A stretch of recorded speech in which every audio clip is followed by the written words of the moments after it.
और राष्ट्र जीवन के विभिन्न क्षेत्रों में काम करने वाले सभी गणमान्य जन, विदेशों का प्रतिनिधित्व भारत में करने वाले सभी डिप्लोमैट्स, पूज्य संत चरण, माता भगिनी, 2018 में इसी प्रकार का एक कार्यक्रम इसी सभागृह में हुआ था। संघ के बारे में बहुत सारी चर्चाएं चलती ही है। ध्यान में आया कि चर्चा में जानकारी कम है। जो जानकारी है वो ऑथेंटिक नहीं है और इसलिए अपने तरफ से संघ की सत्य और सही जानकारी देना, जो भी संघ के बारे में चर्चा हो वो परसेप्शन के आधार पर न हो, फैक्ट्स के आधार पर हो।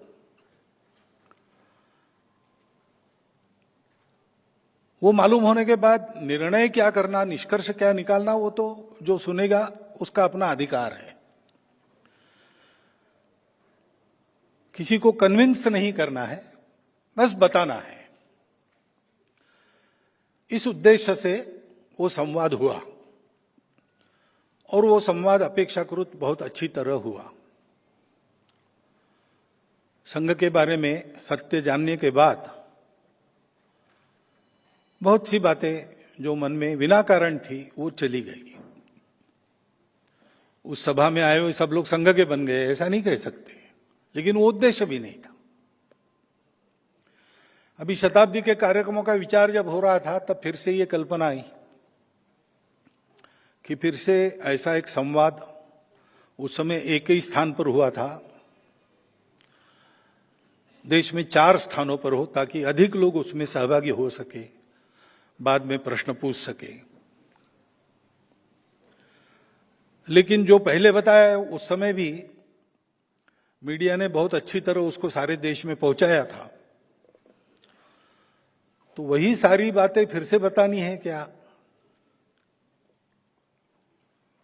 संघ एक विषय है तो संघ के बारे में हर साल नया बताने का कुछ नहीं रहता है। आता isakal.com आहे देशातील नंबर 1 ची मराठी न्यूज वेबसाईट। प्रत्येक अपडेटसाठी isakal.com ला नक्की भेट द्या। तो इस बार ये हुआ कि 100 वर्ष पूरे हो गए हैं, आगे हम संघ के कार्य को कैसा देखते हैं, हमारे मन में क्या चल रहा है, ये भी रखा जाए। इसलिए न्यू हॉराइजन्स, नए क्षितिज, ऐसा शब्द व्याख्यानमाला के टाइटल में है। और दूसरा ये किया जाए कि 70-75% नए लोगों को बुलाया जाए।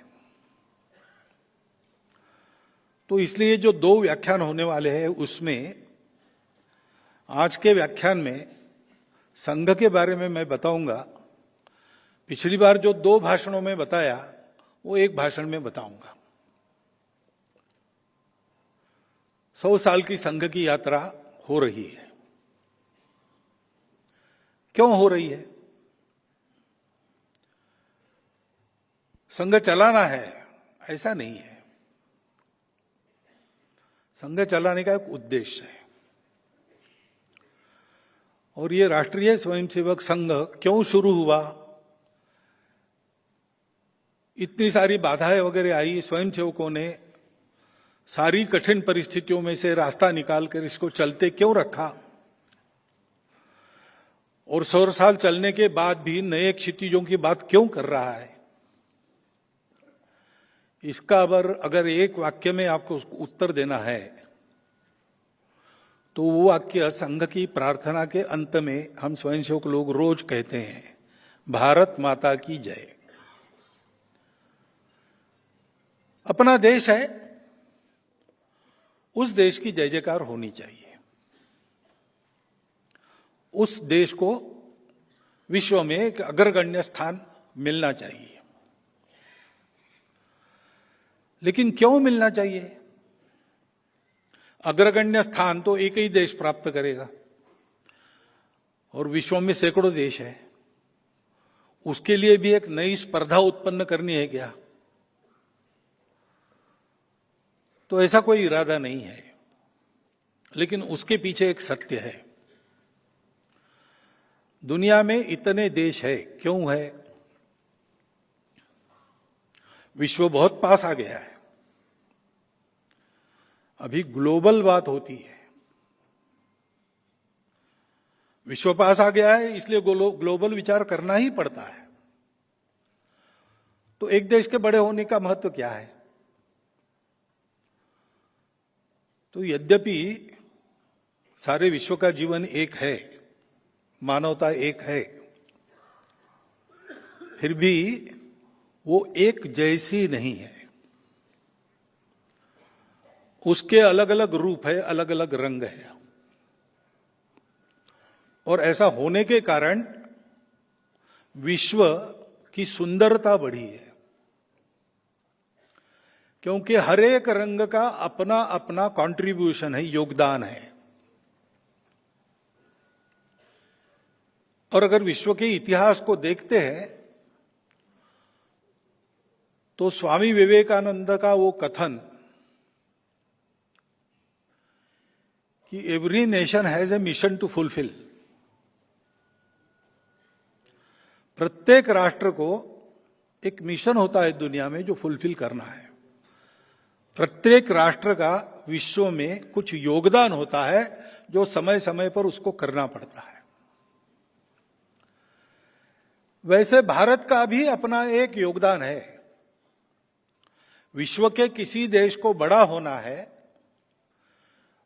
अपने बड़प्पन के लिए नहीं होना है, उसके बड़े होने से विश्व के जीवन में जो एक आवश्यक नई गति चाहिए वो पैदा होती है, उसका उस प्रकार का योगदान होता है। इसलिए योगदान करने लायक उसको बनना है, इसलिए बड़ा होना है।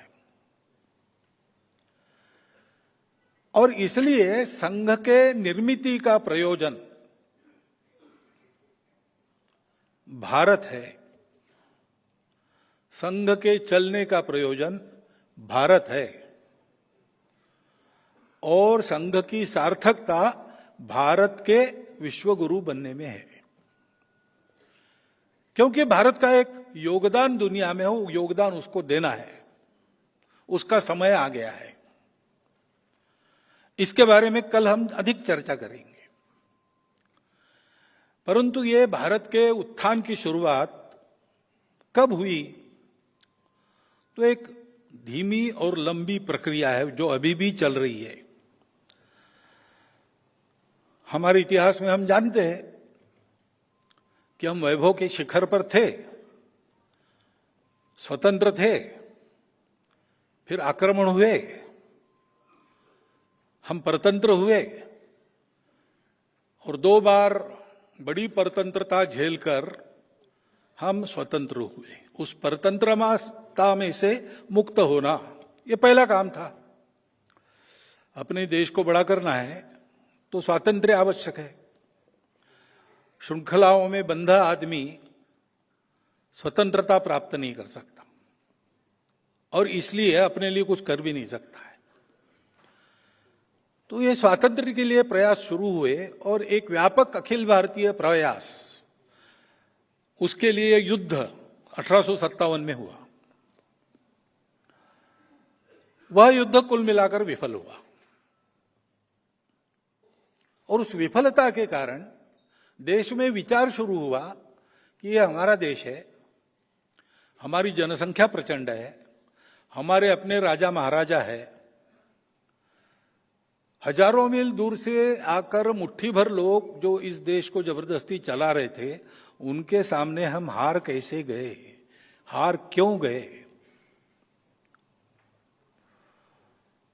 तो बहुत आशावादी लोगों का उत्तर था कि इस बार हार गए तो क्या हो गया, फिर से एक बार ऐसा ही प्रयास करना चाहिए, सशस्त्र क्रांति। तो एक धारा वो फिर से बह चली, क्रांतिकारकों की धारा। देश के लिए अपना जीवन, अपना यौवन हवन करने वाले लाखों उदाहरण उस धारा में से निकले, जो हम सब के आज भी प्रेरणा स्रोत है, आदर्श है जीवन के बारे में। देश समर्पित जीवन कैसा होता है। परंतु उस धारा का प्रयोजन समाप्त हो गया स्वतंत्रता मिलने के बाद, और इसलिए सावरकर जी उस धारा के एक दैदीप्यमान रत्न थे। उन्होंने स्वतंत्रता के बाद पूना में अपने उस क्रांतिकारक अभियान का समापन विधिवत कर दिया, सार्वजनिक कार्यक्रम करके। तो धारा अब नहीं है, उसकी आवश्यकता भी नहीं है, परंतु देश के लिए जीने मरने के लिए प्रेरणा स्रोत वो धारा बनी है। लेकिन कुछ लोगों को लगा कि ये लड़ाई में हम कम थे इसलिए नहीं हारे हैं, हमको राजनीति का पता नहीं है, लोगों में राजनीतिक जागृति नहीं है। केवल सैनिक लड़ेंगे तो काम नहीं होता है, सामान्य व्यक्ति भी खड़ा होना चाहिए। और इसलिए हम परतंत्र है, इसका उनको भान करा देने वाला राजनीतिक उपक्रम करना चाहिए। तो उस स्वतंत्रता के युद्ध के बाद 57 के बाद भारतीय असंतोष ठीक से व्यक्त हो और वो हानि न करे, इसलिए कुछ व्यवस्था हो रही थी, लेकिन इन सब लोगों ने उसको अपने वश में कर लिया और उसको स्वतंत्रता के लड़ाई का हथियार बनाया। इंडियन नेशनल कांग्रेस के नाम से वो धारा चली। उसी में से अनेक प्रकार के राजनीतिक प्रवाह निकलकर आज हम देखते हैं इतने सारे राजनीतिक दल अपने देश में है। स्वतंत्रता के पहले स्वतंत्रता के लिए लोगों की राजनीतिक जागृति, ये लक्ष्य उनका था और वो अच्छी तरह से हो गई। सामान्य व्यक्ति भी, चरखा तो अपने देश का परंपरागत है, वो नई बात नहीं थी, लेकिन देश के लिए चरखा चलाना, ये बात सिखाई उस राजनीतिक आंदोलन ने। देश के लिए जीना मरना, हर काम में देश का विचार करना, ये वातावरण सारे देश में हो गया। फलस्वरूप स्वतंत्रता मिली। सशस्त्र संघर्ष भी चल रहा था, उनका भी बड़ा योगदान था। कुछ दुनिया की परिस्थिति भी थी। स्वतंत्रता प्राप्त होने के बाद उस धारा को जिस प्रकार जैसे प्रबोधन करना चाहिए उस प्रकार होता तो आज का दृश्य का कुछ अलग होता, लेकिन वैसा हुआ नहीं। ये हम सब लोग देख रहे हैं। दोषारोपण करने की बात नहीं, ये फैक्ट है। एक धारा थी, उन्होंने कहा कि ये सब होगा लेकिन अपने समाज में कुछ कमियां है, रूढ़ी कुरीतियों से ग्रस्त अपना समाज है, उसको आधुनिक शिक्षा का स्पर्श नहीं है, अंधविश्वासों से भरा है, उसको ठीक करना चाहिए। और इसलिए तरह तरह के सुधार आंदोलन अपने देश में हुए और कुछ आज भी चल रहे हैं। उनका परिणाम तो हुआ, प्रभाव तो हुआ, लेकिन सब कुछ ठीक नहीं हुआ। अभी भी ऐसे सुधार के उपक्रम, सुधार के अभियान, सुधार के आंदोलन करने पड़ते हैं। और एक धारा थी जिन्होंने कहा कि पहले अपने मूल पर चलो, फिर से हम उसको भूल गए हैं। स्वामी दयानंद सरस्वती, स्वामी विवेकानंद, दो मुख्य नाम उसमें लिए जाते हैं, जिन्होंने अपने मूल पर समाज को खींचने का प्रयास किया। उसके चलते जो जो हुआ, इन पहले की 3 धाराओं सहित भारत में आज जो कुछ चल रहा है उस पर इनका प्रभाव है। कहीं ना कहीं प्रेरणा स्रोत वहां पर है, कहीं ना कहीं विचार का जो प्रवाह है वो वहां से जुड़ता है। परंतु ये चारों धाराएं चली जैसा भारत हमको चाहिए। 75 वर्ष आजादी के पूरे हुए, लेकिन हम अभी ऐसा नहीं कह सकते कि वैसा खड़ा हुआ। इसका कारण क्या है? संघ के निर्माता जो थे डॉक्टर हेडगेवार, वो इन चारों धाराओं में काम कर चुके थे। उनको हम जन्मजात देशभक्त कहते हैं, क्योंकि बचपन से ही ये चिंगारी उनके मन में थी कि देश के लिए जीना चाहिए, देश के लिए मरना चाहिए। स्वयं बचपन में ही अनाथ हो गए थे, दरिद्रता में आगे बढ़ना पड़ा, लेकिन देश के लिए चलने वाले कामों में भाग लेना उन्होंने कभी नहीं छोड़ा। और विद्यार्थी के नाते उनका जो कर्तव्य था अपनी पढ़ाई अच्छी तरह से पूर्ण करना, उसमें अपने विद्यालय में पहले 10 में आना, ये भी कभी उनका छूटा नहीं। वंदे मातरम आंदोलन 1905-6 में जो हुआ, उस समय उन्होंने नागपुर के सारे विद्यालयों में उस आंदोलन का संगठन किया। जब इंस्पेक्टर लोग स्कूल इंस्पेक्शन के लिए आते थे तो हर क्लास में उनका स्वागत वंदे मातरम से होता था।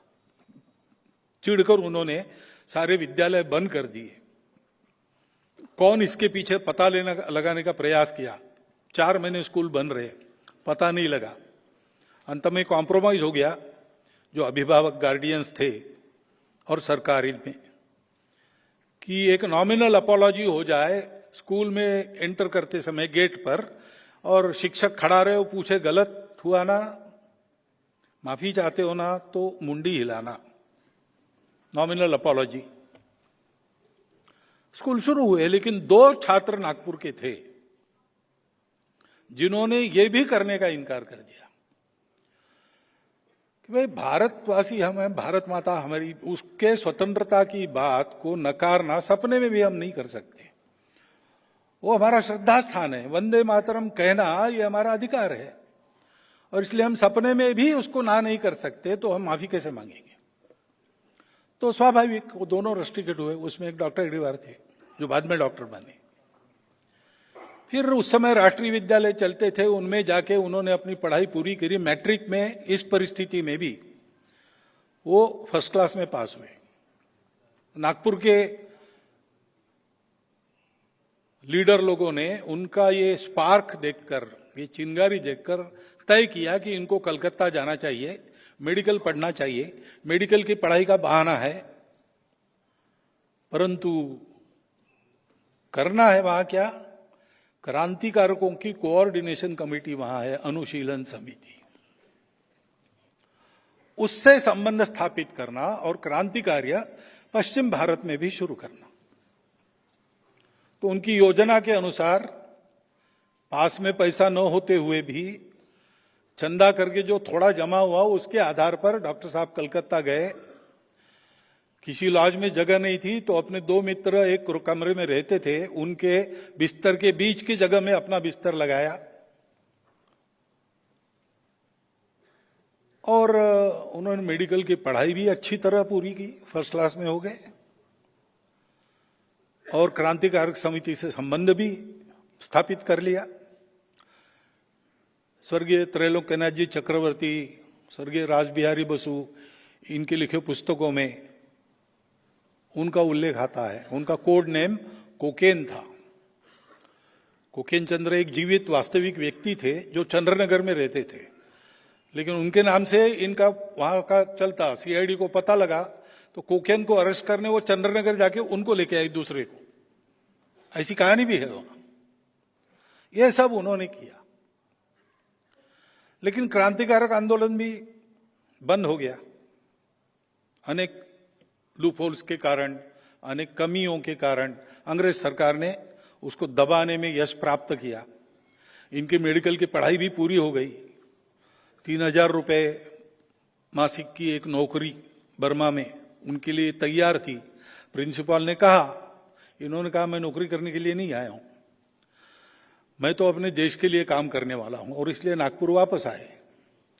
चाचा जी ने विवाह के बारे में पूछा, चाचा जी को पत्र लिखा कि इस जीवन में मुझे दूसरा कोई काम करना नहीं है, क्योंकि उन्होंने प्रतिज्ञा की थी अनुशीलन समिति में प्रवेश करने के पहले कि यह जन्म मेरा देश के लिए है, अपने सुख का विचार अगले जन्म में करेंगे। और इसलिए कांग्रेस का जो आंदोलन चल रहा था उसमें उन्होंने भाग लिया। 1920 में उस आंदोलन का प्रचार करते समय जो भाषण किए, उसके चलते सेडिशन का मुकदमा उन पर चला, और उसमें उन्होंने अपना डिफेंस दिया। डिफेंस देते नहीं थे, लेकिन उन्होंने कहा कि मैं डिफेंस दूंगा तो कोर्ट में मेरा और एक भाषण होगा, पत्रकार वगैरह आएंगे और एक बार मेरे प्रचार की मुझे संधि मिलेगी। और उन्होंने भाषण किया। वो भाषण करने के बाद जो जजमेंट आया उसमें जज ने लिखा कि जिन भाषणों के कारण इनको आरोप लगा है इन पर, उन भाषणों से इनका बचाव का भाषण ज्यादा सेडिशियस है। क्योंकि उन्होंने यहीं से शुरुआत की कि अंग्रेज लोग हमारे ऊपर राज्य कर रहे हैं, ये किस कानून के तहत कर रहे हैं, उनको किसने अधिकार दिया। स्वतंत्रता तो प्रत्येक व्यक्ति का जन्म सिद्ध हक है। मैंने लोगों को यही बताया है, स्वतंत्रता प्राप्त करने के उपाय बताए हैं, किसी के विरोध में कुछ नहीं कहा है। जो आपके भाषण लिखने वाले लोग हैं उनको मराठी भी ठीक से नहीं आता, मेरे भाषण मराठी में हुए। आरोप तो आपका झूठा है, लेकिन ये कोर्ट भी बेकानूनी है। इस न्याय को, इस न्यायाधीश को, इस न्यायालय को मैं नहीं मानता, ऐसा उन्होंने कहा। और इसलिए उनको 1 वर्ष सश्रम कारावास हुआ। सब ऐसे जो आंदोलन थे, क्रांतिकारकों का आंदोलन था, राजनीतिक जागृति के आंदोलन थे, समाज सुधार के काम थे, धर्म जागृति के काम थे, अपने मूल पर वापस आने के लिए, इन सब में उन्होंने प्रामाणिकता से, निस्वार्थ बुद्धि से, कार्यकर्ता के नाते काम किया। कार्य पद्धति जान ली, कैसा काम करते हैं, समाज की स्थिति क्या है, ये करने से समाज में क्या होता है, ये सब उन्होंने जान लिया, अनुभव लिया। और इस लंबे समय के दौरान उनका इन सब काम में काम करने वाले जो श्रेष्ठ लोग थे, धुरीण थे, लीडर लोग थे, उनसे संपर्क आया, चर्चा भी हुई। उनकी यह सक्रियता संघ स्थापना के बाद भी कायम थी। संघ शुरू होने के बाद 1930 में जंगल सत्याग्रह हुआ। उस जंगल सत्याग्रह में भी वो संघ के सरसंघ चालक हो गए थे, उसको छोड़कर नया सरसंघ चालक नियुक्त करके आंदोलन में गए। वहां भी उनको 1 वर्ष सश्रम कारावास की सजा हुई। वो काटकर वापिस आए, फिर जो सरसंघ चालक बने थे उन्होंने अपना कार्यभार वापस कर लिया, फिर संघ का नेतृत्व किया। तो उनका अनुभव था। और इस दौरान सबसे बात हुई, सुभाष बाबू से, महात्मा जी से, लोकमान्य तिलक से, चंद्रशेखर आजाद, भगत सिंह, राजगुरु जी को तो महाराष्ट्र में अंडरग्राउंड उन्होंने रखा, नागपुर में रखा।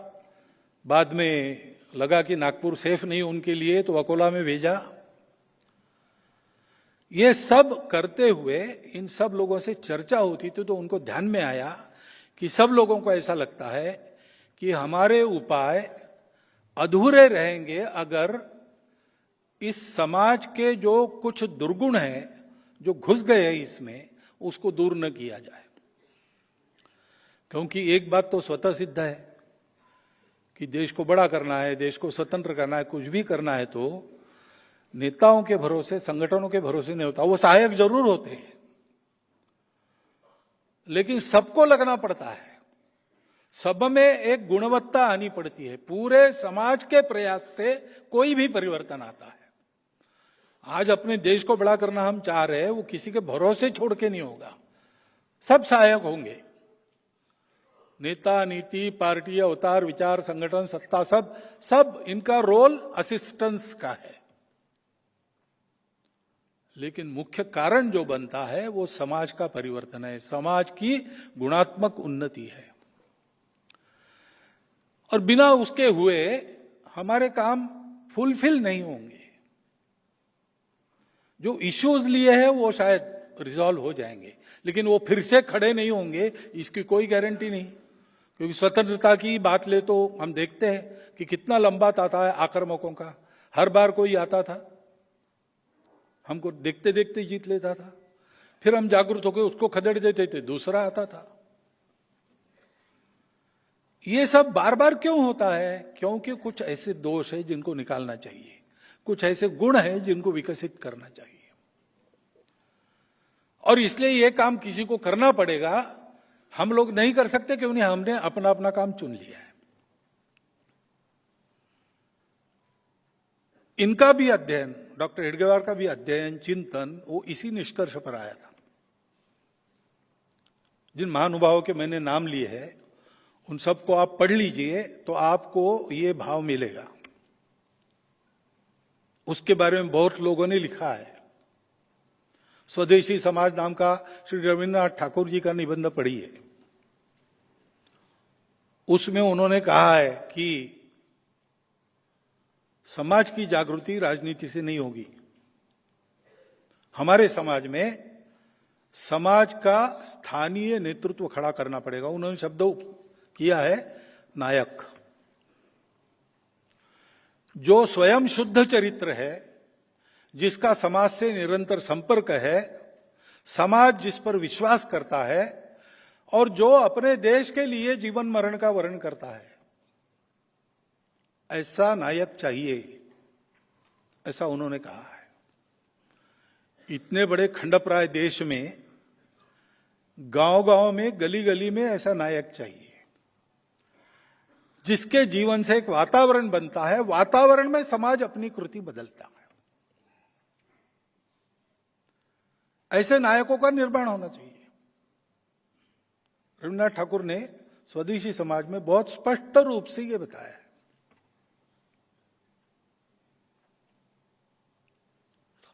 इन सब के बोलने में, लिखने में ये बात आई है कि राष्ट्र को खड़ा करना है तो अपना राष्ट्र नया नहीं बनाना है। हमारे यहां पहले से हिंद स्वराज में गांधी जी ने लिखा है कि युवा वृद्ध को प्रश्न पूछता है कि अंग्रेजों के आने के कारण रेल लाइन वगैरह आ गई, सारा देश एक बन गया। तो वृद्ध के रूप में वो गांधी जी उत्तर देते हैं हिंद स्वराज में कि ये भी बात तुमको अंग्रेजों ने ही सिखाई है। अंग्रेजों के आने के बहुत पहले हमारा देश एक था। तो हमारे देश का अस्तित्व ये बहुत प्राचीन है।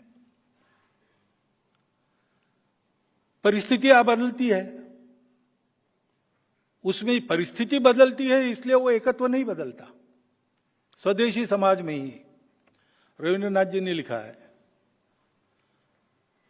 कि कोई नया व्यक्ति हम में आने से हम भारत के लोग डरते नहीं, क्योंकि सबके प्रति अपनेपन का हमारा स्वभाव है। इस देश में हिंदू, मुसलमान, बौद्ध आदि आदि आपस में संघर्ष नहीं करेंगे। इसी देश के लिए जिएंगे, इसी देश में मरेंगे। आपस में संघर्ष करते करते कोई एक हल वो इसका निकाल ले और साथ में जिएंगे।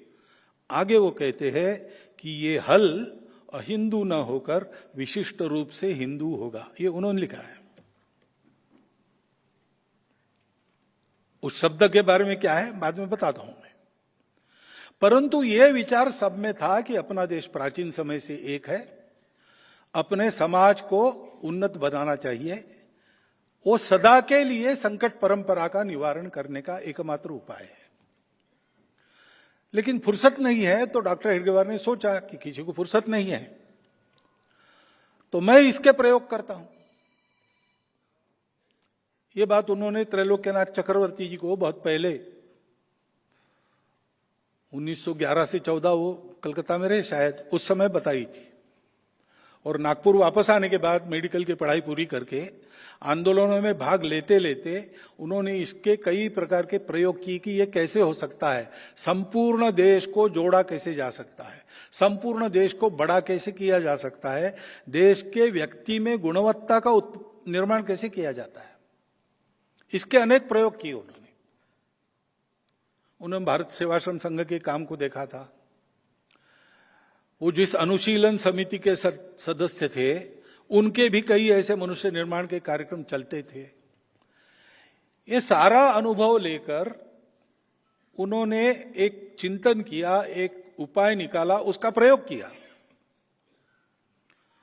और उस प्रयोग के यशस्वी होने के बाद उसकी चर्चा की। उनके जो तरुण साथी सार्वजनिक जीवन में सक्रिय तो थे ही, तो बहुत सारे तरुण उनके व्यक्तित्व के कारण उनके साथ रहते थे, उनसे चर्चा की और 1925 में घोषणा की। 100 वर्ष हम आज मना रहे, लेकिन प्रत्यक्ष ये इस संघ का बीजारोपण उसके कई वर्ष पहले डॉक्टर साहब के मन में हुआ था। मन में उस बीज ने एक आकार धारण किया, अंदर एक अंकुर धारण किया, और 1925 के विजयादशमी के बाद डॉक्टर साहब ने घोषणा की कि आज से यह संघ हम प्रारंभ कर रहे हैं। उद्देश्य उन्होंने कहा संपूर्ण हिंदू समाज का संगठन। अब यहां प्रश्न खड़ा होता है, बाकी लोगों को क्यों छोड़ा? तो पहली तो बात है कि जिनको हम हिंदू समाज कहते हैं आजकल, हिंदू समाज, हिंदू नाम लगाना जिसको है उसको इस देश के प्रति जिम्मेवार रहना पड़ेगा। ये रिस्पॉन्सिबल समाज है, क्योंकि इसको नाम मिला है, इस देश के लोगों को वो नाम मिला है, बहुत पहले मिला है। महावीर प्रसाद जी द्विवेदी है, उन्होंने लिखा है कि जरतुष्ट्र के काल में बाहर के लोगों ने हमको ये नाम दिया, हमको तो जरूर नहीं थी अलग नाम की। हमने अपना धर्मशास्त्र लिखा तो मानव धर्मशास्त्र यही उसका नाम है, क्योंकि हमारे यहां यही कहते थे हम, माता च पार्वती देवी, पिता देवो महेश्वरा, बांधवा शिवभक्ताश्च, स्वदेशो भुवनत्रया, या अयम निजः परो वेति गणनाम लघुचेतसाम उदार चरिता नाम तु वसुधैव कुटुंबकम। हम मनुष्यों में अंतर नहीं करते थे, सारे मानव। विचार तो हमारा ऐसा था कि व्यक्ति, मानवता, सृष्टि, ये सब परमात्मा के कारण जुड़ी है, एक दूसरे से संबंधित है। एक का जो होता है वो दूसरे पर भी परिणाम करता है, और इसलिए मनुष्य को अपने विकास का विचार करना है तो इन तीनों के विकास में अपना विकास है, ये मानकर अपने विकास का प्लान करना पड़ता है। ये इस देश का स्वभाव है। तो हमको अलग नाम की जरूरत नहीं थी। लेकिन जरतुष्ट्र वहां गए, उनको पूछा गया कौन हो,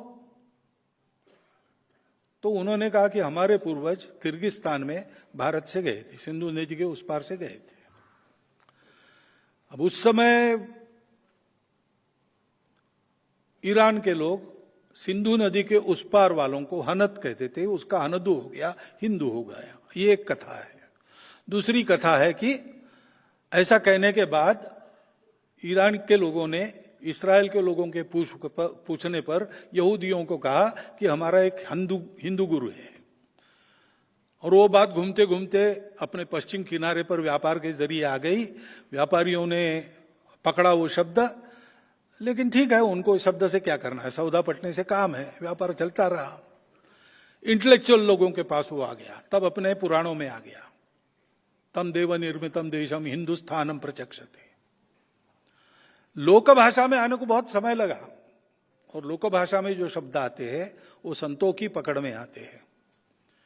इसलिए गुरु नानक देव जी के वाणी में पहले ये मिलता है, हिंदुस्तान खसमाना किया, तुर्कस्तान खसमाना, खुरासान खसमाना किया, हिंदुस्तान डराया।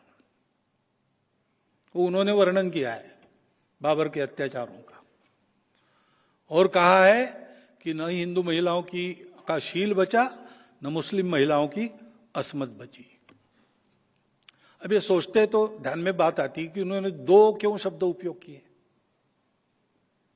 क्योंकि जैसे उस समय मुसलमान थे हमारे देश में, हमारे देश के कन्वर्टेड मुसलमान थे,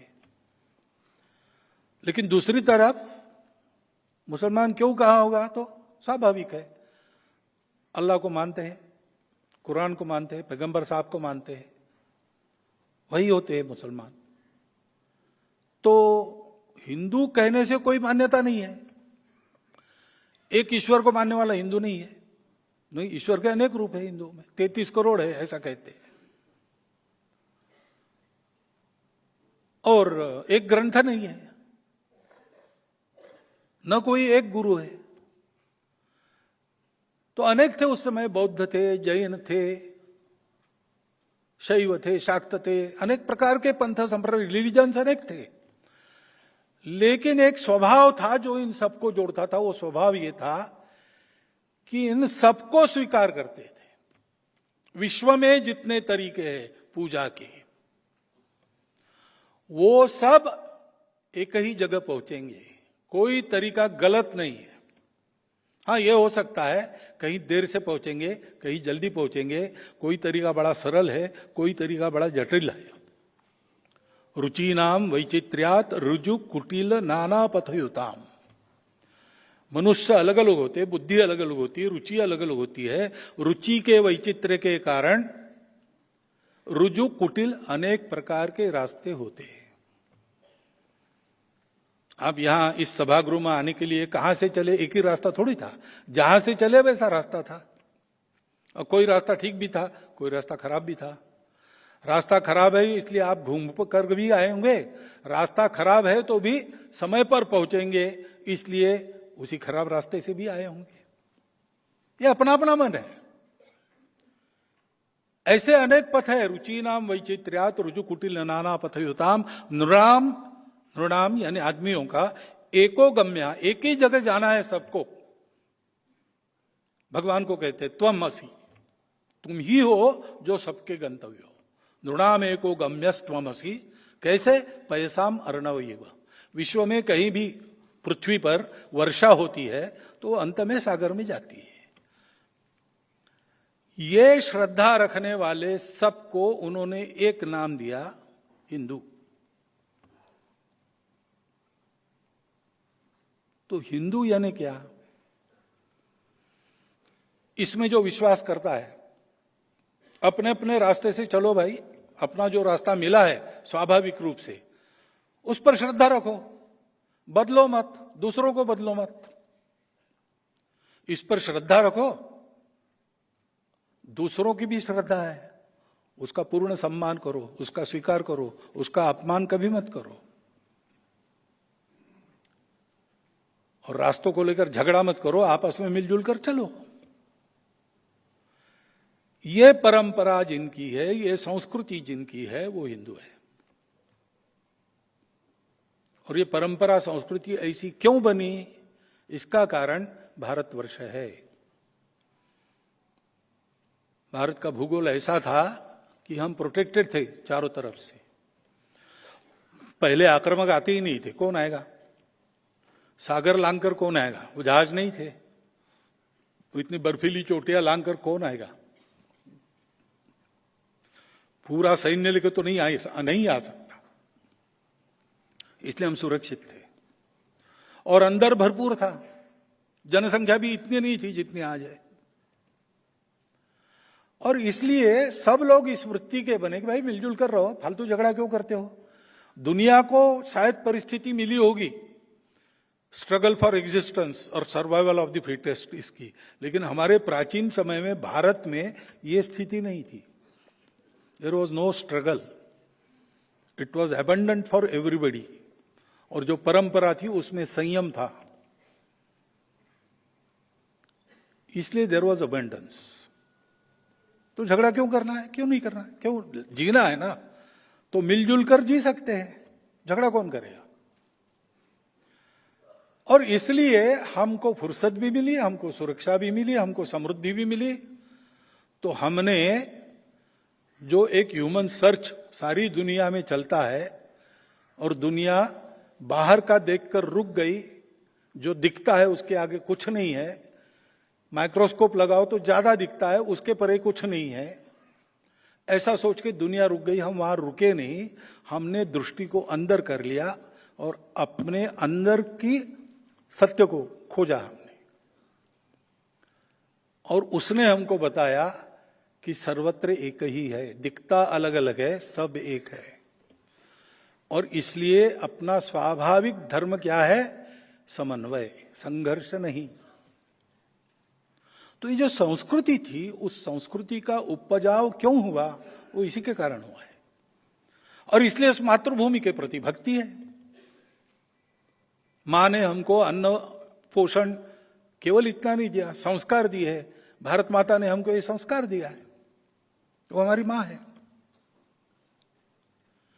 और ये केवल कपोलकल्पित बात नहीं है, इसके आधार पर प्राचीन समय से हमारे पूर्वज जीते आए हैं।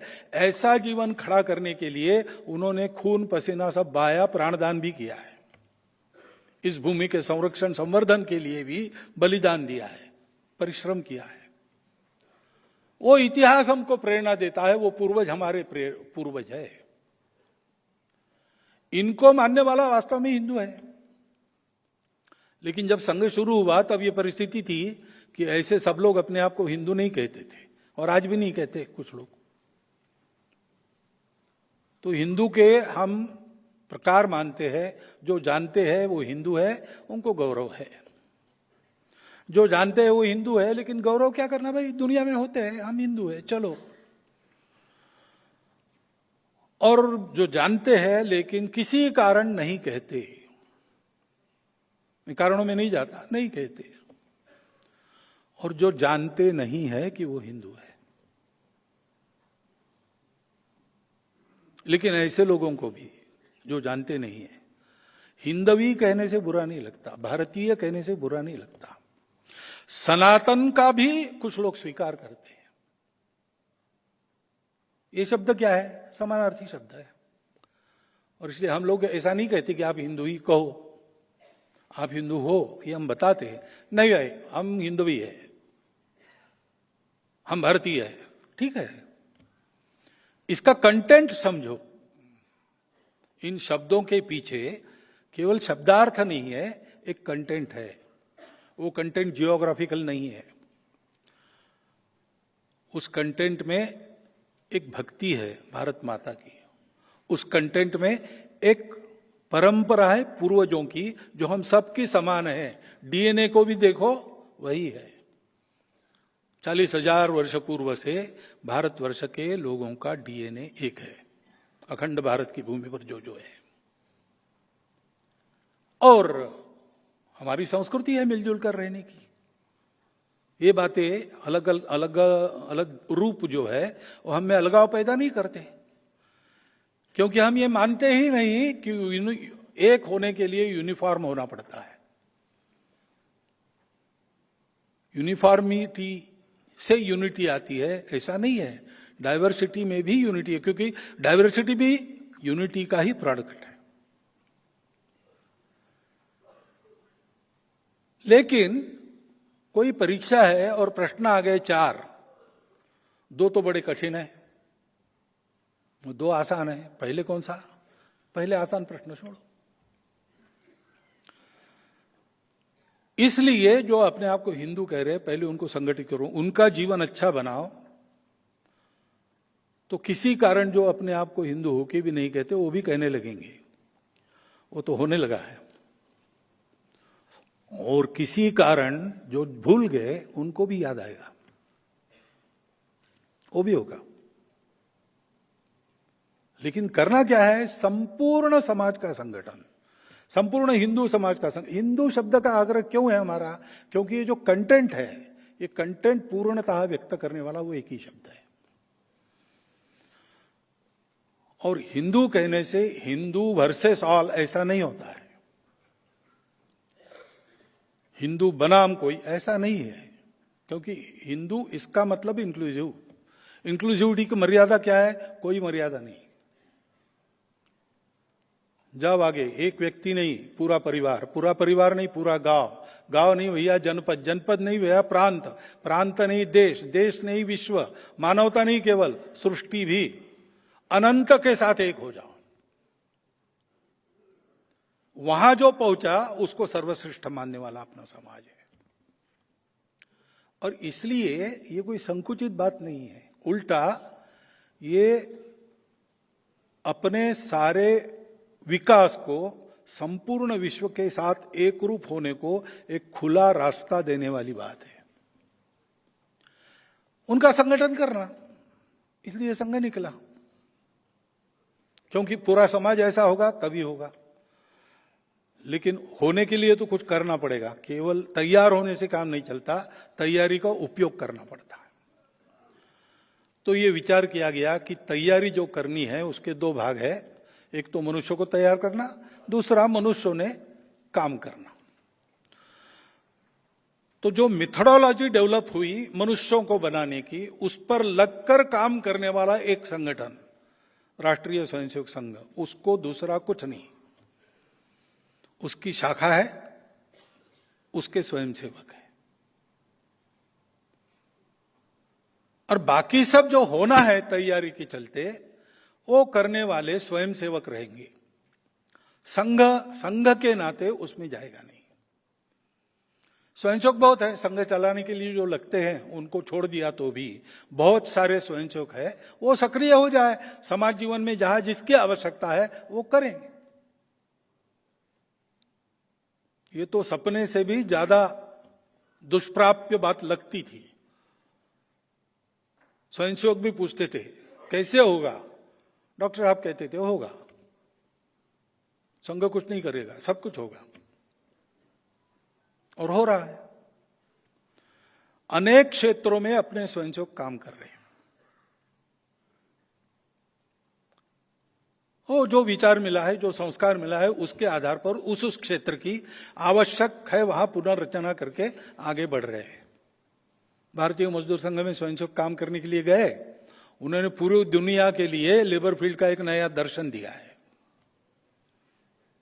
हर जगह वहां के परिवेश में सकारात्मक सुधार और अपने देश के स्वत्व के आधार पर वहां की पुनर्रचना। क्यों ये पुनर्रचना आवश्यक है, उसमें कल जाएंगे हम लोग।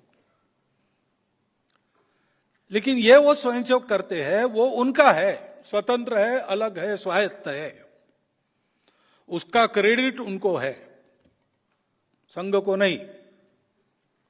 डिस्क्रेडिट वो संघ को शेयर करना पड़ता है, क्योंकि माल हमारे यहां से गया है। क्रेडिट उनका है, संघ उनको कंट्रोल नहीं करता, डायरेक्टली भी नहीं, रिमोटली भी नहीं।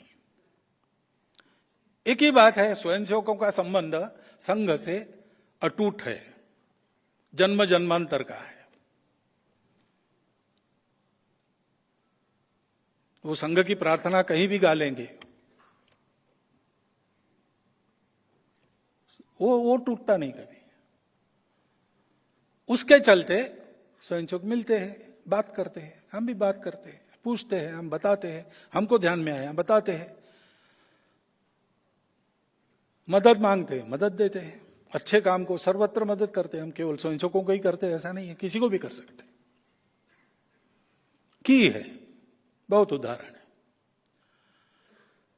परंतु हमारा कहा वो माने ही, ये उन पर हमारा दबाव नहीं है। हमारा कहना वो समझेंगे, समझने के बाद उनको जो लगता है वो करेंगे।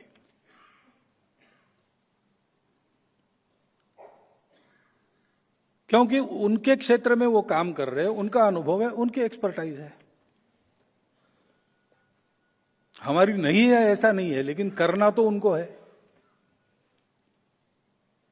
जो करने वाला है वो, उसको जो स्वतंत्रता मिलनी चाहिए करने की, तो उनको मिलती है।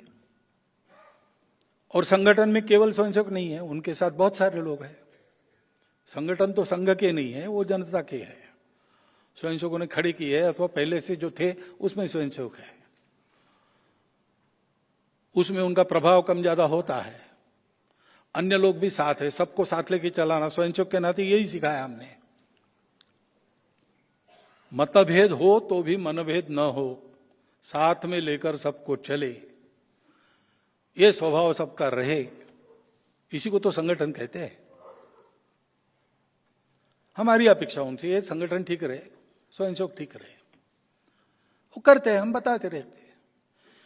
वो स्वतंत्र, अलग, स्वायत्त और धीरे धीरे स्वावलंबी होते हैं। मदद मांगने की स्थिति नहीं रहती उनकी।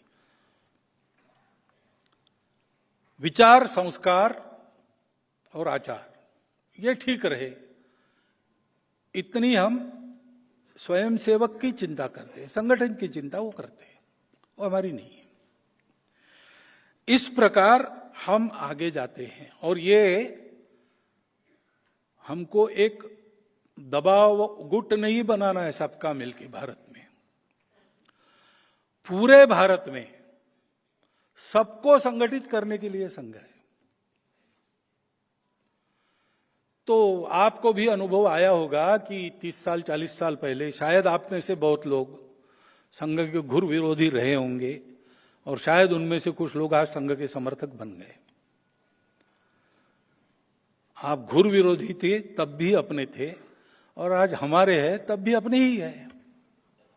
एक देश है, 142 करोड़ का देश है। कितने मत होंगे? बहुत मत होते हैं। मत अलग होना ये अपराध नहीं, ये तो प्रकृति ने दिया हुआ गुण है। अलग अलग विचार एक साथ जब सुनते हैं और कोई सहमति बनती है तो उसमें से प्रगति होती है। अंग्रेजी में एक वाक्य बताते, coming together, staying together and working together. Coming together is beginning, staying together is progress and working together is success. तो ये जो बात है इसको संगठन कहते हैं और पूरे समाज का ही हमको संगठन करना है, क्योंकि संघ के मन में ये बात है कि अगर इस देश में ऐसा लिखा गया कि भाई संघ के कारण देश बच गया या देश का उद्धार हो गया, तो ये हमारे लिए ठीक नहीं है, कि ये हम करना नहीं चाहते। ये करना चाहते तो बहुत है। पहले से रावण से त्रस्त दुनिया, राम नहीं होते तो क्या होता, शिवाजी नहीं होते तो क्या होता। अरे भाई, कब तक आएंगे शिवाजी, कब तक आएंगे राम? भगवान भी God helps those who help themselves. हमको इसके कारण जो ठेका देने की आदत लग गई है, नेता को ठेका दो, पार्टी को ठेका दो, सरकार को ठेका दो, तुम देश का कल्याण करो। हम क्या करेंगे? हम तुम जो कर रहे हो उसमें से मीन मेक निकालते चर्चा करते बैठेंगे। ये ठीक नहीं है।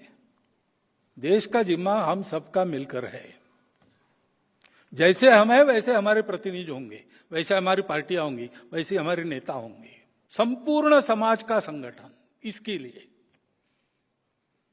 हम कहते प्रार्थना में, विजय त्रिच न संहता कार्य शक्ति।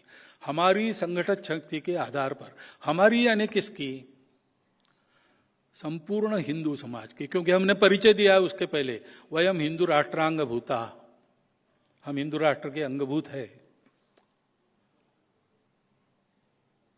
तो पूरी हिंदू समाज का दायित्व है, तो पूरा हिंदू समाज ऐसा बनना चाहिए।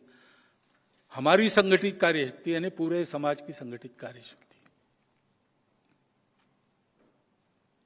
और हिंदू राष्ट्र की बात करते हैं हम, तब भी प्रश्न खड़े हो जाते हैं, क्योंकि राष्ट्र का हम ट्रांसलेशन करते नेशन,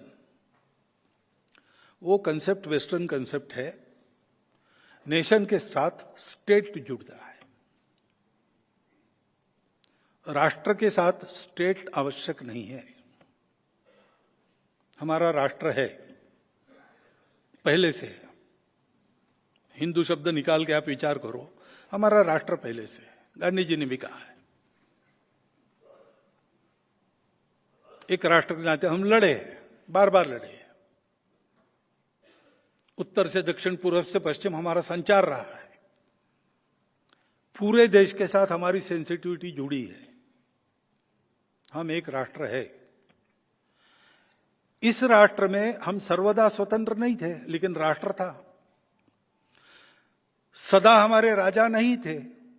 अंग्रेज भी राजा हो गए, तुर्क अरब भी राजा हो गए, लेकिन राष्ट्र था। एक राजा नहीं था, अनेक राजा थे, अनेक राज्य थे, अनेक व्यवस्थाएं थी, लेकिन राष्ट्र था। मंत्र पुष्पांजलि में हम कहते हैं ना, स्वस्ति साम्राज्यम भौज्यम स्वराज्यम वैराज्यम राज्यम पारमेष्ठ्यम महाराज्यम महागणाधिपत्य। स्वस्ति साम्राज्यम वैराज्यम, पूरी लंबी मालिका राज्य व्यवस्थाओं की, इतने प्रकार है। और फिर भी आगे कहते हैं, पृथिव्यै समुद्र पर्यंताया एक राट इति। समुद्र पर्यंत जो पृथ्वी है, पृथ्वीराज यानी कृषि योग्य बनाई भूमि, उसमें एक राट है। चक्रवर्ती थे तब भी हम यही कहते थे। चक्रवर्ती नहीं थे, अलग अलग राज्य थे, तब भी हम यही कहते थे। अंग्रेज राजा थे तब भी हम यही कहते थे, विदेशी आकर राज करते थे तब भी हम यही कहते, राष्ट्र था, सत्ता बदलती रही। हिंदू राष्ट्र शब्द का सत्ता से कोई मतलब नहीं, और हिंदू राष्ट्र के प्रखर होते, विद्यमान रहते जो शासन रहा है वो शासन हमेशा पंथ संप्रदाय का विचार करने वाला शासन नहीं है। उसमें सबके लिए न्याय समान है। पंथ संप्रदाय, भाषा, कुछ भी नहीं, कोई भी भेद नहीं, प्रजा के लिए समान न्याय। और इसलिए जब हम हिंदू राष्ट्र कहते हैं तब हम किसी को छोड़ रहे, ऐसा नहीं है। हम हिंदू राष्ट्र कहते हैं तो किसी का विरोध कहते, ऐसा नहीं है। संघ इसमें से हुआ ही नहीं है। संघ किसी विरोध में, प्रतिक्रिया में नहीं निकला है। गुरुजी के प्रेस कॉन्फ्रेंस में गुरुजी को पूछा गया कि हमारे गांव में तो मुसलमान और ईसाई है नहीं, हमारे यहां शाखा का क्या काम है। गुरुजी ने कहा कि भैया तुम्हारे गांव की छोड़ दो, पूरे दुनिया में भी मुसलमान ईसाई नहीं होते तो भी हिंदू समाज अगर इस अवस्था में रहता तो संघ की शाखा की आवश्यकता थी, क्योंकि संगठन किसी के विरोध में नहीं होता।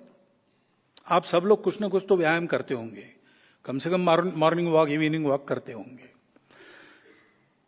आपको कोई पूछे कि आप ये व्यायाम कर रहे हैं, किसको पीटने का इरादा है? अरे भाई, व्यायाम अपने आप को तंदुरुस्त कहने के लिए। अब कभी मारपीट होती है तो व्यायाम का शरीर काम में आता है, ये बात अलग है। लेकिन व्यायाम का उद्देश्य किसी को मारने के, स्वस्थ होना शरीर की स्वाभाविक अवस्था है, संगठित होना समाज की स्वाभाविक अवस्था है, बिना उसके कोई काम सफल नहीं होता है। इसलिए संपूर्ण समाज का संगठन ये करता है संघ, और ये 100 साल से कर रहा है। और 100 साल की यात्रा के बारे में कहे तो क्या बताएं। पहले ही हमको डॉक्टर हेडगेवार ने बताया कि संगठन के जीवन में 3 स्थितियां रहती, वो पार करनी पड़ती, उसके बाद फिर कार्य सिद्धि होती है। पहली अवस्था रहती है उपेक्षा की।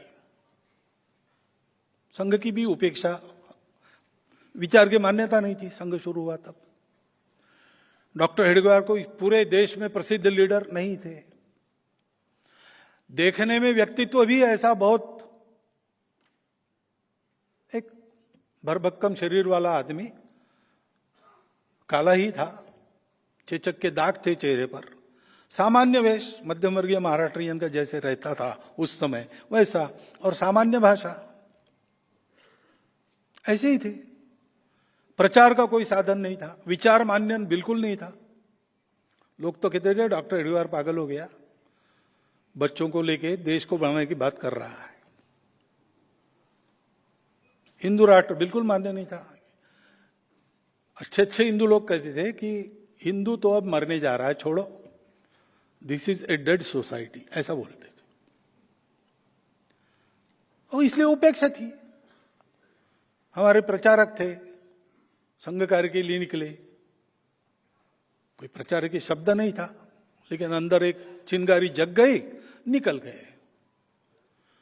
गए तो कुछ था ही नहीं, ठाव ठिकाना। भागलपुर में, बिहार में पहले बार प्रचारक गए नागपुर से, जैसे तैसे जुगाड़ करके उनको टिकट का पैसा तो डॉक्टर साहब ने दिया।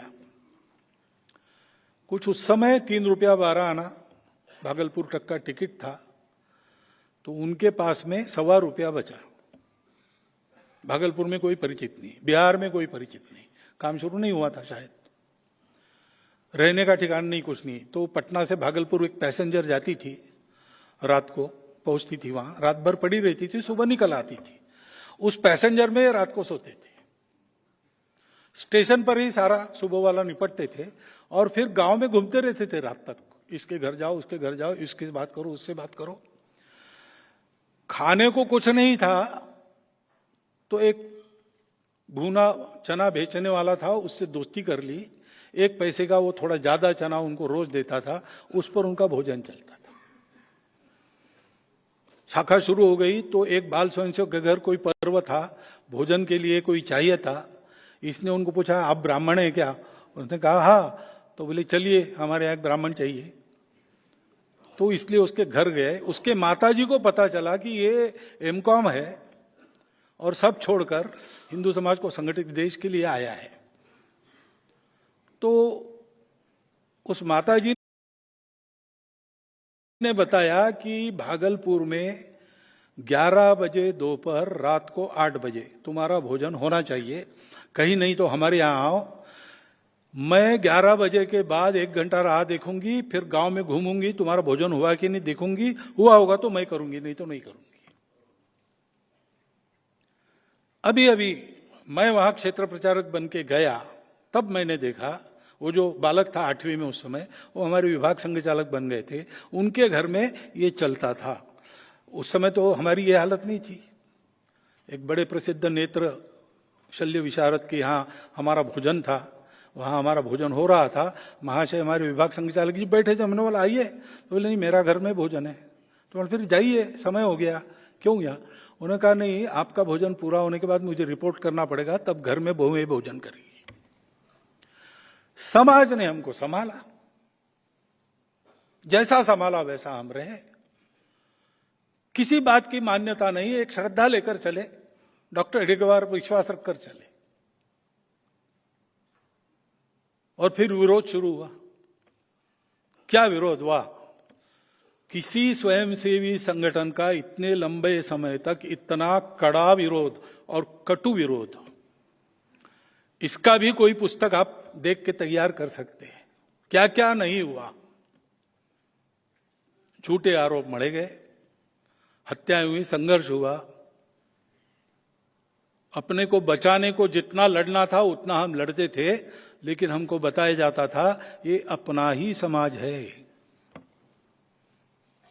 गुरुजी के घर पर हमला हुआ फरवरी में 48 में, तो साहब एक स्वयंसेवक रक्षण करने गए, उन सबको गुरुजी ने घर भेज दिया, जाओ अपना समाज है, इस समाज ने जब अपने को सराहा तब अच्छा लगा ना, और वही अगर मारने को आता है तो मेरे घर के आंगन में मेरा रक्त बहेगा, समाज का नहीं बहेगा। आप सब लोग जाओ वापस। यह वृत्ति थी, क्योंकि आधार क्या है हमारा? संघ के कार्य का आधार कोई विरोध, कोई प्रतिक्रिया नहीं, शुद्ध सात्विक प्रेम हमारे अपने कार्य का आधार है। जिस आधार पर हम विविधता में एकता देखते हैं वो तो सत्य रूप है, प्रेम रूप है, करुणा रूप है। संघ के स्वयंसेवकों ने हमेशा यही मन में बात रखी कि ये सब होगा, लेकिन सब अपने हैं। और जैसा मैं कहता हूं, संघ हिंदू के नाते चलता है, तो हिंदू का ये अपनापन केवल हिंदू के लिए नहीं है, वसुधैव कुटुंबकम है। वही बीज रूप में हम परिवार में अपनेपन के आधार पर चलते हैं। हम गांव को अपना गांव मानकर चलते हैं, देश को अपना देश मानकर चलते हैं। ये क्रमिक विस्तार हमारा होता है। ये मनुष्य जीवन के क्रमिक विकास का आलेख है। ये ध्यान में रखकर स्वयंसेवकों ने हमेशा बरता है। पास में कुछ नहीं था, स्वयंसेवकों की निष्ठा, स्वयंसेवकों की श्रद्धा, उनका विश्वास, इसके आधार पर संपूर्णतः स्वयंसेवकों के आधार पर हम चले। हमने अपने पद्धति में भी यही रखा है, संघ को स्वयंसेवक चलाएंगे। हम परावलंबी नहीं हैं, हम सब मामलों में स्वावलंबी है। Main money and ammunition. हमारे पास कार्यकर्ता नहीं थे, हमने रेडीमेड कार्यकर्ता नहीं लिए, हमने अपने कार्यकर्ता खुद बनाए, वो बन रहे हैं। कार्यकर्ता बनते हैं, वो शाखाएं चलाते हैं, शाखाएं चलती है, कार्यकर्ता बनते हैं, वो बनते हैं, अधिक शाखाएं खुलते हैं, अधिक कार्यकर्ता बनते हैं। पैसा हमारे स्वयंसेवक साल में एक बार गुरु दक्षिणा करते हैं। संघ को चंदा नहीं देते, दान नहीं देते। देश के लिए समर्पित होने की मेरी प्रतिज्ञा है, तो वास्तव में समर्पण मेरा कितना भावना की दृष्टि से कितनी उत्कटता पर है, इसका टेस्ट करते हैं। वो साल भर जमा करते हैं, बढ़ता रहे इसलिए सब्जी खाना छोड़ देते हैं, दाल खाना छोड़ देते हैं, चाय पीना बंद कर देते हैं। बच्चा अपना एक एक पाई कहीं से मिले जमा करके उसको गुरु दक्षिणा में डालता है। शामू पवार नाम का स्वयंसेवक था, 9वीं में पढ़ता था। माता पिता दोनों मजदूर थे, रोज की रोटी रोज बनती थी, रोज की कमाई से। ऐसा ऐसा घर, ऐसी झोपड़ी घर का है का। और गुरुदक्षिणा में उसके गण ने तय किया कि देखो प्रत्येक ने 21 रुपया गुरुदक्षिणा तय करनी चाहिए, अपने गण का ये टारगेट है। तो उसने माता जी से मूंगफली बनवाई, चीना बादाम या क्या, सॉल्टेड पीनट्स, और 3 महीना इंटरवल में सिनेमा टॉकीज में जाके वो बेचता था। 21 रुपए जमा हो गए, बंद कर दिया। घर में 21 रुपए रख दिए। 15 दिन बाद था गुरुदक्षिणा समर्पण का कार्यक्रम। घर को बताया गुरुदक्षिणा है। 15 दिन उस घर में जहां हाथ पर उनका पेट था, वहां पर वो 21 रुपया पड़ा रहा, किसी ने हाथ नहीं लगाया। उसने वो गुरुदक्षिणा में डाला। एक एक स्वयंसेवक ऐसा करता है। नागपुर में डॉक्टर साहब का स्मारक स्मृति मंदिर खड़ा हुआ। मैं बचपन में शाखा में जाता था तो मुझे याद है वहां एक डिब्बा रखा था। हम कुछ मिलता है, उस समय तो ज्यादा मिलता नहीं था घर से, लेकिन कहीं कभार मिल रहा। कोई मेहमान आ गए, जाते समय कुछ रख दिया हाथ पर। रखते भी ज्यादा नहीं थे। वो पुराना एक छेद वाला पैसा रहता था तांबे का, तो वो हम उस डिब्बे में डालते थे। पूरा रेशमबाग का परिसर जो बना है या कहीं का भी, यहाँ दिल्ली का कार्यालय स्वयंसेवकों ने बनाया, स्वयंसेवक चलाते। संघ को चलाने के लिए संघ किसी के सामने हाथ नहीं पसारता। संपूर्ण स्वावलंबी संगठन है। और इसलिए हम लोग जो है हमारी दृष्टि से विचार करके जो अच्छा लगता है वो बोल सकते हैं, जो खराब लगता है वो भी बोल सकते हैं, लेकिन उस बोलने के पीछे कोई विरोध की भावना नहीं है। ना काहू से दोस्ती, ना काहू से बैर। और दोस्ती कहे तो सब अपने हैं, सबके प्रति प्रेम है। उस प्रेम के आधार पर और स्वयंसेवकों की निष्ठा तपस्या के आधार पर हम यहां पर पहुंचे हैं।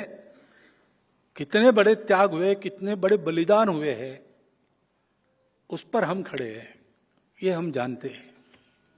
उनके प्रति मन में और एक उस भाव का वर्णन मैं नहीं कर सकता, ऐसे भाव हमारे सबके मन में है। और इस संघ को हमको आगे ले जाना है। क्यों ले जाना है? क्योंकि भारत को खड़ा करना है। भारत का अपना योगदान है। वो योगदान क्या है, उसकी चर्चा हम कल के व्याख्यान में करेंगे। बहुत बहुत धन्यवाद। देश विदेशातील प्रत्येक घडामोडींचे लाईव्ह अपडेट मिळवण्यासाठी आता साम टीव्हीच्या सर्व सोशल मीडिया प्लॅटफॉर्मला लाईक, फॉलो आणि सबस्क्राईब करा। तसंच सर्व नोटिफिकेशनसाठी बेल आयकॉन प्रेस करायला विसरू नका।